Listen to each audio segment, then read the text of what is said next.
Bonjour à tous et bienvenue dans cette nouvelle vidéo de géographie concernant le chapitre que nous avons commencé lundi dernier. Alors je vous rappelle tout d'abord que nous avons commencé celui-ci avec cet exemple qui représentait une manifestation sur une mine de charbon et qui nous avait amené à se poser la question des ressources. Donc ce chapitre concernant les ressources majeures sous pression, tension et gestion, eh bien rappelez-vous, fait partie du thème 1 que nous avions commencé il y a quelques semaines désormais avec le chapitre sur les risques, thème 1 qui s'intitule Société et environnement des équilibres fragiles. Donc l'objectif ici de ce thème est de voir le lien qu'entretiennent les sociétés et leur environnement. Et dans ce chapitre, nous nous demanderons comment les sociétés font-elles face à des besoins en ressources croissants. Vous avez commencé lundi dernier à travailler sur l'étude de cas introductive concernant l'Amazonie, donc je ne reviens pas dessus, je vous ai mis ici une petite introduction pour rappeler les grandes idées de cette étude de cas. Et je vous avais demandé aussi, par la même occasion, de travailler sur un croquis. Donc ce croquis peut servir de synthèse à cette étude de cas en rappelant que la forêt amazonienne est un écosystème fragile mais aussi riche en ressources, avec une forêt qui abrite une immense biodiversité, l'un des plus grands fleuves au monde, mais aussi des ressources comme le pétrole, comme des espaces vierges qui permettent l'agriculture et l'élevage, et aussi des espaces plutôt fluviaux qui permettent l'hydroélectricité par la présence de barrages. Toutefois, cet espace amazonien est aussi largement transformé par l'homme et génère de fait de nouveaux risques comme par exemple la déforestation qui va bouleverser les modes de vie, notamment des populations amérindiennes, mais bouleverser aussi la biodiversité et la faune et la flore en particulier, notamment aussi par les incendies qu'ils peuvent générer ou encore les barrages qui peuvent nécessiter des déplacements de population ou encore de larges inondations. Après cette étude de cas, nous allons pouvoir désormais passer au cours dans sa globalité et je vous rappelle que sur le Padlet, vous pourrez trouver la totalité du plan du cours, afin que vous puissiez vous y référer si jamais vous êtes perdu dans cette vidéo. Donc nous nous intéresserons en premier lieu au fait qu'aujourd'hui les besoins en ressources sont des besoins croissants, mais que cette répartition des ressources reste inégale avec en premier temps l'observation de la population mondiale. Donc ici, dans ce premier document, vous pouvez voir l'évolution de la population mondiale depuis 1950 avec des prévisions qui vont jusqu'en 2090. Alors on observe tout d'abord que la population mondiale est en augmentation, ça c'est un fait très net, que nous sommes aujourd'hui plus de 7,5 milliards, que les prévisions pour 2050 nous amènent à 9,6 milliards d'habitants, avec aujourd'hui une prépondérance de l'Asie qui domine, on va dire, si on veut, les foyers de peuplement, et à l'avenir une présence de plus en plus forte de l'Afrique. Vous avez déjà pu étudier cela dernièrement, mais lorsque l'on observe la répartition de la population mondiale, on observe que celle-ci est inégalement répartie sur Terre. En effet, on observe quelques foyers de peuplement, des espaces où les populations sont concentrées, comme l'Asie de l'Est ou du Sud-Est, l'Asie du Sud, l'Europe, le golfe de Guinée aussi, à l'ouest de l'Afrique, le Sud-Est brésilien et encore le Nord-Est américain. Mais on rencontre aussi quelques déserts humains, comme la Sibérie, le Sahara ou encore l'Amazonie. Forcément, cette augmentation de la population, dans notamment certains foyers de peuplement, entraîne une augmentation des besoins en ressources, d'autant plus que cette population, comme vous voyez ici, se trouve de plus en plus urbaine. Il suffit d'observer la courbe rose pour pouvoir l'attester. En effet, depuis environ 2010, la population aujourd'hui est majoritairement urbaine, et cette population urbaine consomme davantage de ressources que les populations rurales. Aujourd'hui, on se rend d'ailleurs compte que l'humanité ponctionne davantage de ressources que ce que la nature peut régénérer. C'est l'intérêt de l'étude de l'empreinte écologique. Donc vous avez ici un graphique. On se rend compte d'ailleurs qu'en 2020, l'humanité ponctionne environ une planète et demie en ressources, ce qui laisse penser que nous vivons finalement à crédit. Alors, tous les pays ne sont pas égaux face à cette consommation de ressources, face à cette empreinte écologique. Un pays comme le Qatar, rapporté au nombre d'habitants, consomme énormément de ressources. La France, elle, par personne, elle consomme bien plus de ressources que ce que proportionnellement la Terre peut en fournir, alors qu'un pays comme le Togo, par exemple, ponctionne beaucoup moins de ressources. De fait, les sociétés ont pris conscience des limites de la planète et du caractère non renouvelable de certaines ressources. En atteste par exemple la création de ce que l'on appelle aujourd'hui le jour du dépassement. Aujourd'hui, en 2020, il est à la date du 22 août, c'est-à-dire qu'au 22 août, l'humanité aura consommé plus de ressources naturelles que la Terre peut renouveler en 12 mois. Alors après, on peut faire une différenciation par pays. Par exemple, le Luxembourg, son jour du dépassement est au 16 février. La France au 14 mai, et puis par exemple l'Indonésie au 18 décembre. Si on observe plus particulièrement les deux ressources majeures que nous étudions ici, c'est-à-dire l'eau et les énergies, on se rend compte aujourd'hui que les activités humaines ont des besoins croissants en eau. En effet, 70% des besoins en eau sont consommés par l'agriculture, environ 22% pour l'industrie et 8% pour l'usage domestique. Vous voyez pour les énergies que le pétrole est l'énergie qui est la plus consommée à l'échelle de la planète, suivie de près par le charbon et aussi par le gaz naturel. Observons d'abord comment les ressources majeures que sont l'eau et l'énergie sont inégalement réparties sur Terre et aussi soumises à certaines pressions, voire à des risques. Intéressons-nous d'abord à la répartition des ressources majeures et en particulier à celle de l'énergie. Alors d'abord, ce que l'on peut dire, c'est que l'énergie, c'est une ressource qui est très convoitée et dont l'abondance et la répartition sont variables. Les énergies renouvelables, certes, sont abondantes, comme le vent ou encore l'énergie solaire, mais leur répartition dépend du climat, bien entendu. Les énergies fossiles, elles, sont inégalement réparties, bien entendu. Certains pays en regorgent. Par exemple, si on parle du pétrole, les pays du Golfe, comme le Qatar, l'Arabie Saoudite, la Russie ou encore le Venezuela en possèdent énormément. D'autres en ont pas du tout. On me pose souvent la question de savoir si en France il y a du pétrole. Alors oui, il y en a un petit peu, mais vraiment un tout petit peu, ce qui représente environ 1% de la consommation annuelle française. Principalement dans le bassin parisien et aussi un petit peu dans le sud-ouest. Si on parle de l'eau maintenant, ce que l'on peut dire tout d'abord, c'est que l'eau est abondante sur Terre, mais inégalement répartie. Là, vous en avez ici un planisphère vous le démontrant. Alors, l'eau disponible sur Terre, ça représente environ 5700 mètres cubes par habitant et par an, ce qui couvre théoriquement les besoins mondiaux pour chaque habitant. Toutefois, sa répartition varie en fonction des climats.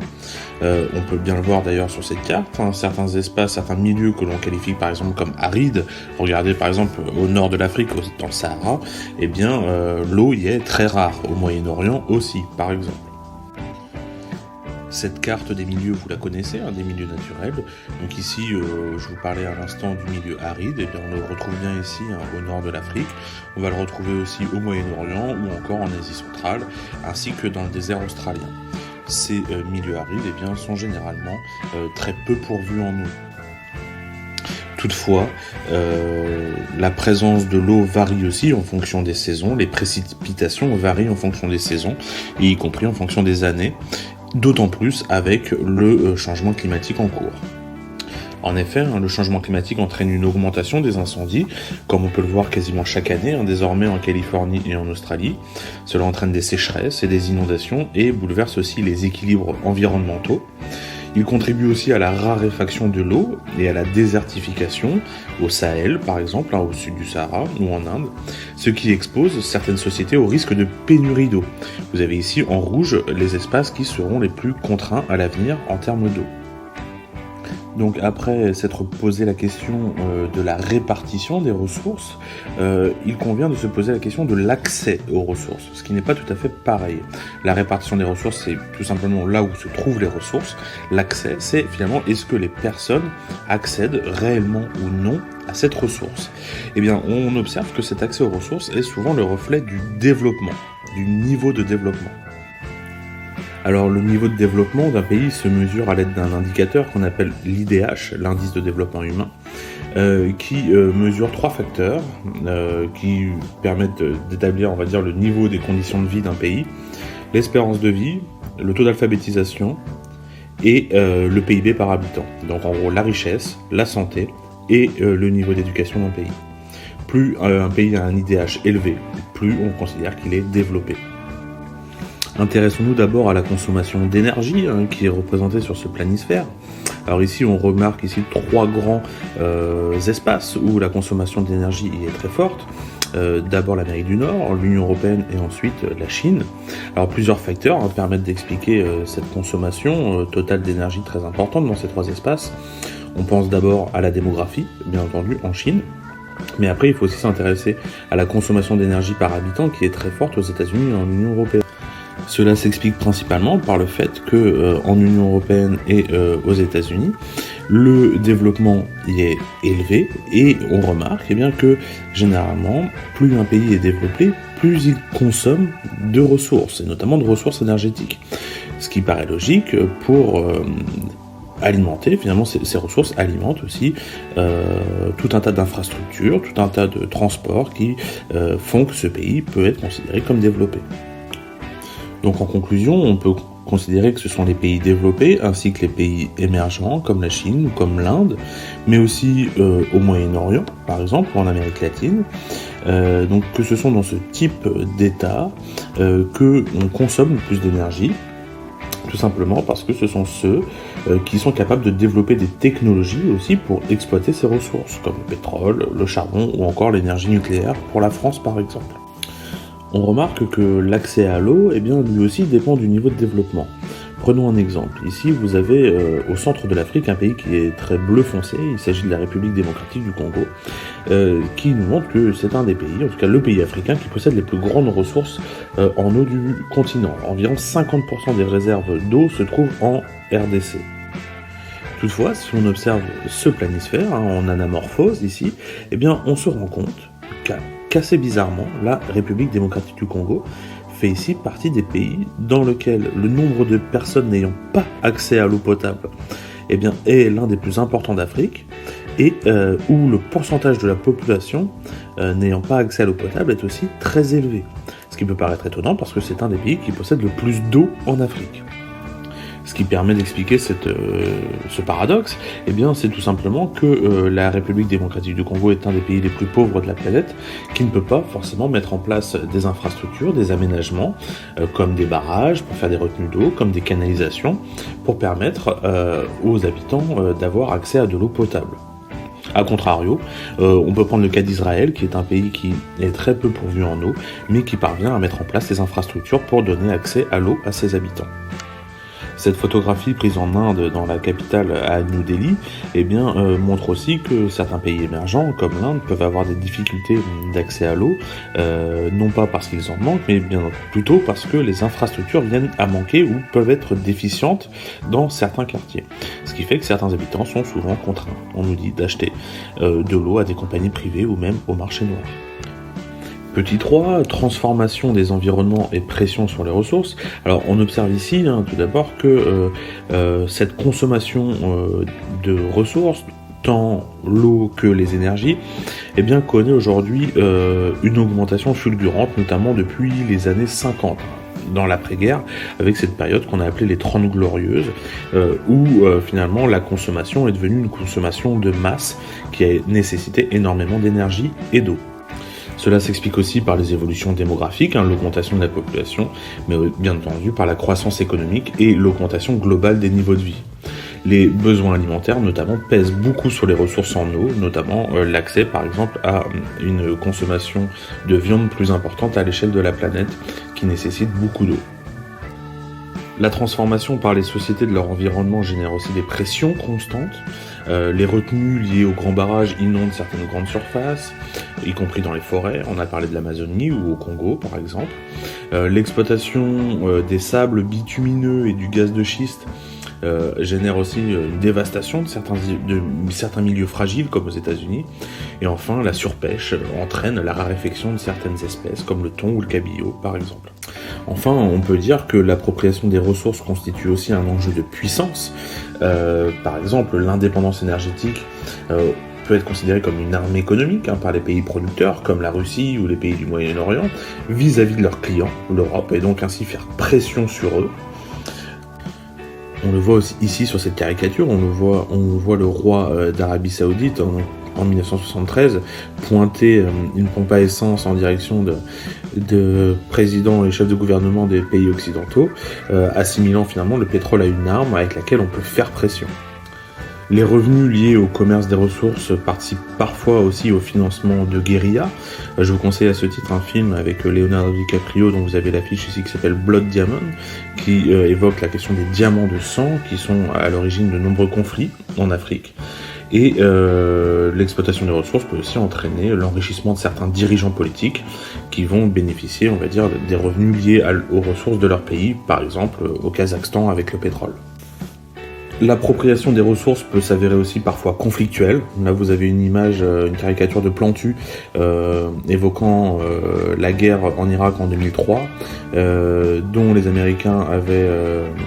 les Américains avaient justifié en évoquant la possibilité que Saddam Hussein, le président irakien, développe des armes nucléaires. En réalité, on le sait aujourd'hui, l'intérêt était avant tout de faciliter l'approvisionnement américain en pétrole. Il n'y a pas que les énergies qui sont au cœur de tensions internationales.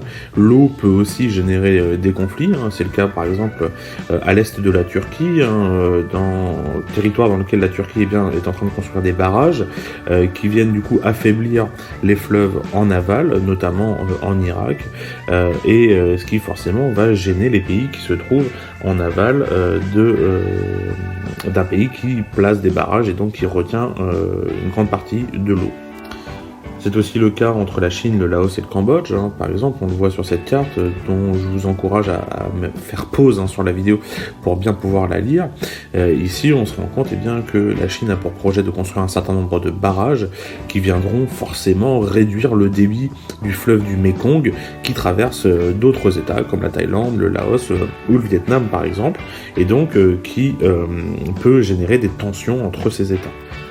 Alors l'impact des actions humaines sur l'environnement est tel aujourd'hui que l'on parle aujourd'hui d'anthropocène pour désigner cette ère nouvelle où l'humanité est devenue une force géologique capable de modifier les équilibres planétaires. C'est pourquoi nous passons désormais au grand 2 vers une indispensable transition écologique avec un grand A, protéger l'environnement. Aujourd'hui, certains États défendent une gestion durable des ressources.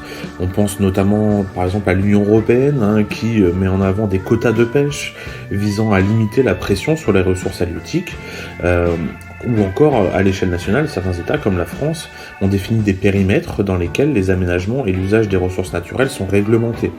Par exemple, ici, vous avez les parcs naturels régionaux en France, dans lesquels on ne peut pas exploiter les ressources, et ce sont des lieux de réserve. Alors la transition énergétique, c'est-à-dire le fait de passer d'une énergie aujourd'hui principalement fossile à des énergies renouvelables, cette transition énergétique est inégalement engagée. Différents acteurs s'efforcent de réduire leur empreinte écologique en développant par exemple des énergies renouvelables. On pense à la géothermie en Islande, à l'éolien au Danemark, ou encore l'énergie solaire en Allemagne. La France aussi développe ses projets d'énergie renouvelable, notamment d'énergie marine. Vous en avez ici quelques exemples, l'éolien marin, l'hydrolien aussi, qui fonctionne comme l'éolien mais en mer, et les usines marémotrices aussi qui peuvent être des énergies renouvelables. Cependant, l'implantation de ces énergies renouvelables fait aussi débat. On le voit par exemple avec ces énergies marines renouvelables ici développées en France, qui vont générer certains conflits d'usage. Par exemple, des associations de résidents secondaires qui craignent que les paysages soient dénaturés à cause de la présence d'éoliennes, ou encore certaines associations écologistes qui estiment que ces éoliennes marines vont avoir un impact trop fort sur l'environnement. Alors de la même manière, on observe des oppositions à l'échelle mondiale entre les défenseurs de la croissance à tout prix, de la croissance économique à tout prix. On pense bien entendu au gouvernement Trump, par exemple, qui était sorti de l'accord de Paris, de la COP21, et les partisans d'un développement durable, ou encore les militants de la décroissance économique. Alors, pour rappel, les 3 engagements majeurs qui avaient été pris lors de la COP21 étaient d'abord la recherche d'un plafonnement des émissions de gaz à effet de serre. Les États étaient aussi invités à présenter des plans d'action nationaux pour réduire leur empreinte écologique, et aussi la diffusion de ressources financières par les pays développés aux pays en développement pour les aider à entrer dans leur transition écologique et énergétique. C'est pourquoi l'on appelle aujourd'hui à une transformation profonde des modes de vie, de production et de consommation. La transition écologique qui cherche à limiter l'impact des activités humaines sur l'environnement, notamment pour atténuer les changements à l'échelle planétaire, doit permettre de réduire les atteintes à l'environnement à toutes les échelles et de préserver les sociétés humaines. La transition écologique repose sur des innovations technologiques, une évolution des comportements individuels et collectifs, des nouvelles logiques d'aménagement. Elle doit permettre d'accompagner aussi les personnes les plus vulnérables dans le processus d'adaptation aux changements environnementaux.